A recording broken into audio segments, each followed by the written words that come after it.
Welcome to The Explainer. Today we're looking at a fascinating, high-stakes narrative that spans over a century. It is the ultimate David versus Goliath story of the global music industry. On one side, we've got these massive corporate empires seeking total control over the music we listen to. And on the other, we have tech disruptors, digital rebels, and fiercely independent record labels fighting to carve out their own paths. Okay, let's dive into this.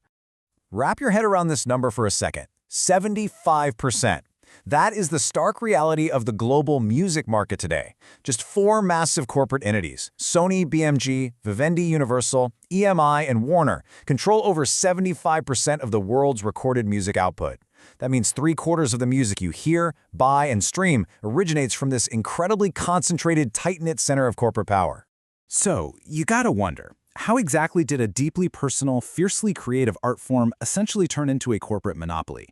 How did we get to a point where just a handful of boardrooms control the vast majority of our global musical culture? Well, it's a mystery that actually traces back to the very invention of recorded sound, pitting corporate consolidation directly against upstart disruptors. To really understand this, we need to look at Chapter 1, The Empires of Sound. Ever since the 1890s patent wars, where early pioneers like Edison aggressively fought in court for monopoly control over phonograph technology, the industry has relentlessly chased ownership. Basically, controlling the tech meant controlling the market. And the modern result of all this consolidation is a fascinating economic condition called an oligopronomy. Let's break that down because it's actually pretty simple. It means these major labels are squeezing the market from both ends. At the retail end, they act as an oligopoly, a few big sellers dictating terms and prices to millions of us music buyers. But at the talent end, they act as an oligopoceny, a tiny group of buyers purchasing from a massive pool of vulnerable, eager artists who are just trying to get signed. And this brilliantly illustrates how that squeeze actually plays out in practice. The Big Four sit right in the middle as the absolute gatekeepers of the industrialization process.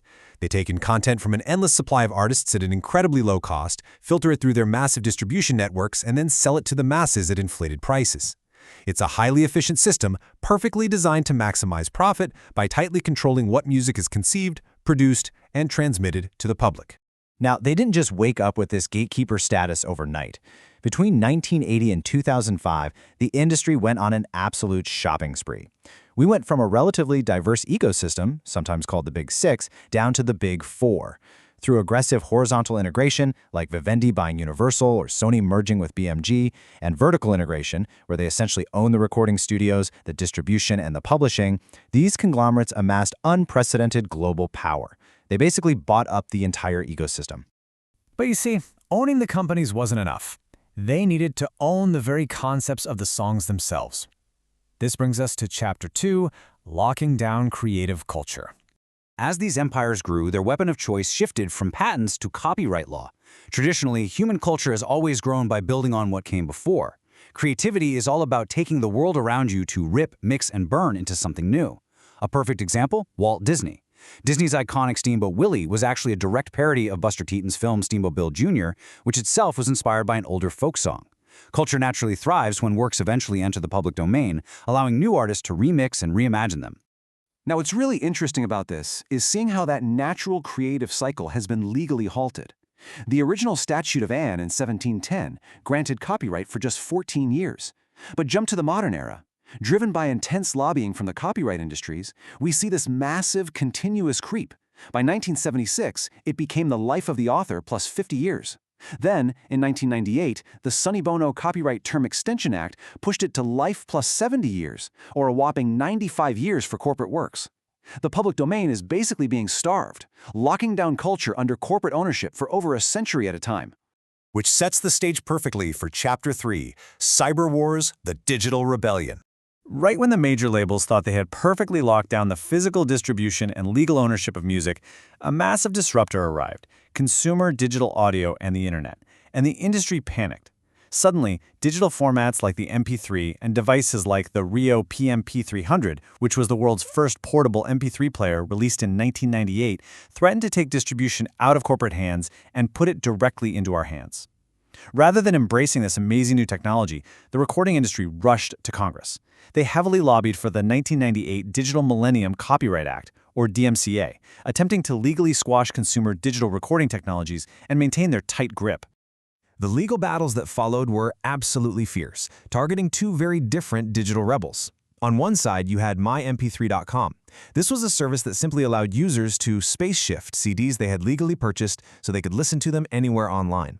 On the other side was Napster, a peer-to-peer network that facilitated the sharing of completely unowned MP3 files.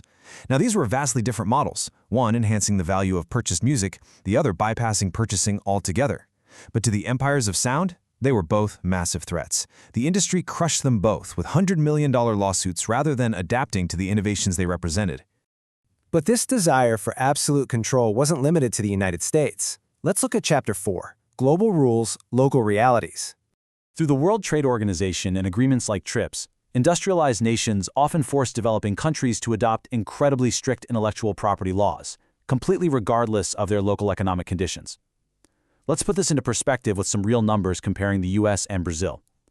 In the US, an average minimum monthly wage was about $892, with a CD costing around $16. That's less than 2% of a worker's monthly income. But in Brazil, where the monthly wage was just over $52, a transnational corporate CD was priced at nearly $10. That is a staggering 12% of a Brazilian worker's monthly income. To give you an idea, if we applied that same 12% scale to the US, a single CD would cost over $90. So, the crucial point is this. When international trade groups pressure developing nations to crack down on piracy, they are often ignoring a massive economic disconnect. In places like Brazil, piracy isn't just malicious theft, it often operates as a supervening social necessity. It's an underground economic reality driven by the simple fact that local populations literally lack the funds to access the formal economy at the prices set by foreign conglomerates. The friction is built right into the pricing model itself. Yet, despite the massive consolidation, the century-long copyrights, and the strict global trade enforcement, music is ultimately about creativity, and creativity naturally resists homogenization. That brings us to our final chapter, the indie record resistance. Let's move to the Davids of our story and see how this builds. Contrast those multi-billion-dollar mergers of the Big Four with the scrappy, humble origins of independent labels. You have Merge Records starting out of an apartment in Durham, North Carolina, Sub Pop launching the entire Seattle grunge scene with just $43,000. Saddle Creek beginning as a literal college class project on entrepreneurship out in Nebraska. Matador Records starting in a New York City apartment. These labels didn't have global distribution monopolies. They just had a real passion for the music and a deep connection to their local scenes. And because they were small, they could be incredibly nimble and disruptive. Take Sub Pop. They created massive demand by intentionally pressing just 800 copies of Mudhoney's debut single.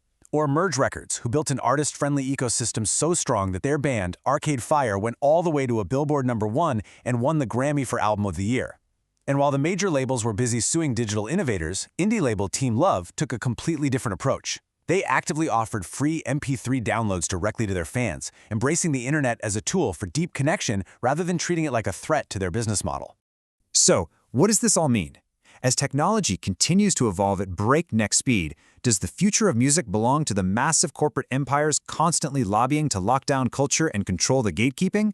Or does it belong to the digital rebels, the scrappy indie labels, and the independent artists out there ripping, mixing, and burning new paths forward? The battle for the soul of the music industry is definitely far from over. Thanks for joining us on this explainer, and keep exploring the music out there.